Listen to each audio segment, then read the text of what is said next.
Hi, I'm Dameion Renault, the Guardian Scholars Coordinator here at Orange Coast College. I am sitting here to tell you a little bit about myself, my background in foster care. So at the age of 11, I was dropped off at my junior high school by my mother. We had a very close relationship with social services, so it wasn't very difficult to get a hold of somebody at that particular agency.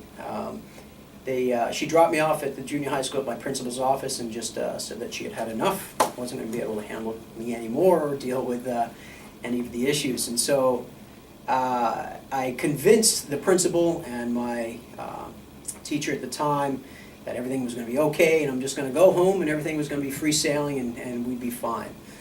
When in fact I knew that was going to be the last time that I stayed at my mother's house. And so for a couple of years I bounced around from couch to couch. I lived in a tent in a friend's yard for at least a couple of weeks, 2-3 weeks.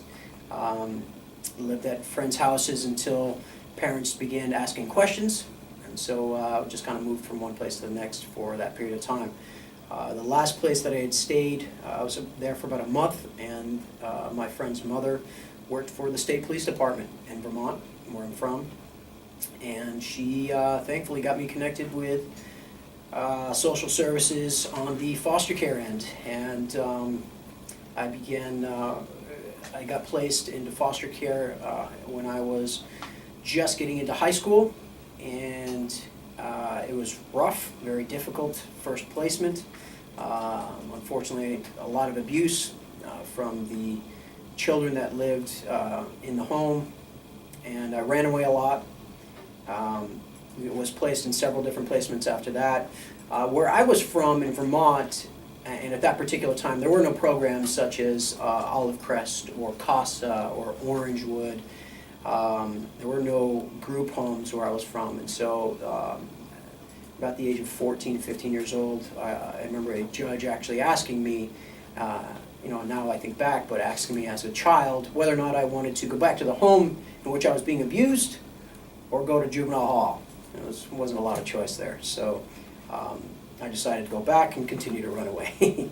In which case I was placed I was about 17 years old, placed into a home with a very loving family that had 2 children of their own.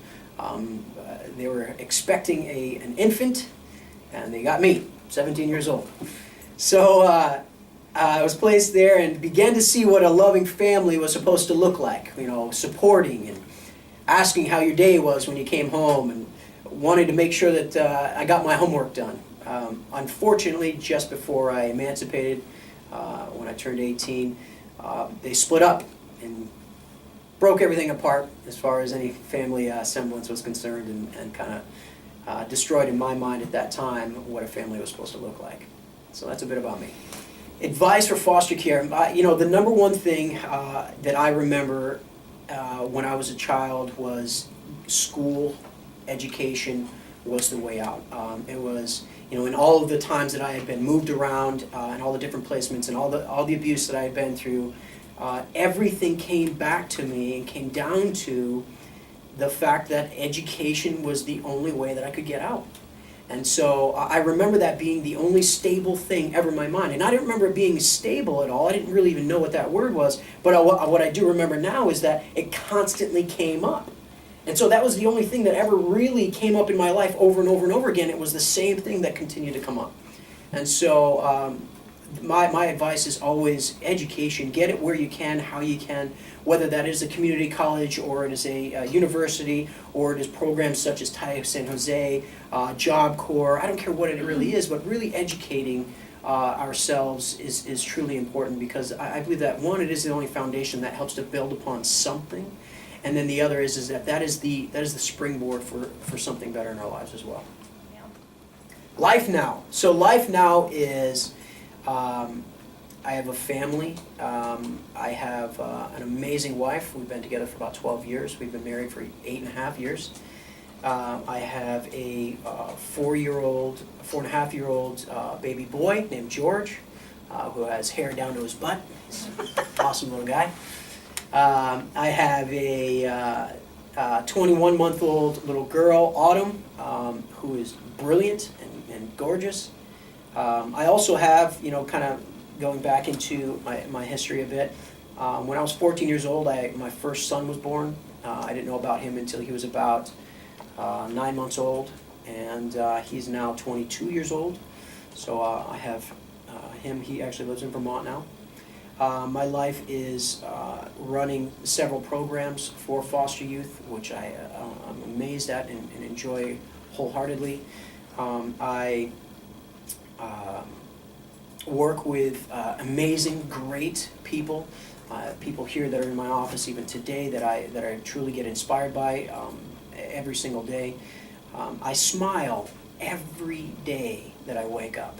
I get to wake up today, drive to work, and absolutely enjoy what I do. And realistically, going back to the history and what it took to get here, was if I could say something to myself, that was asked of me earlier, if I could say something to myself back when I was in care, it would be, certainly be myself, but I think really a lot would be surrounded by the idea of education, and that is the reason I'm here today. And I get to do some truly amazing things and get surrounded by some truly amazing people.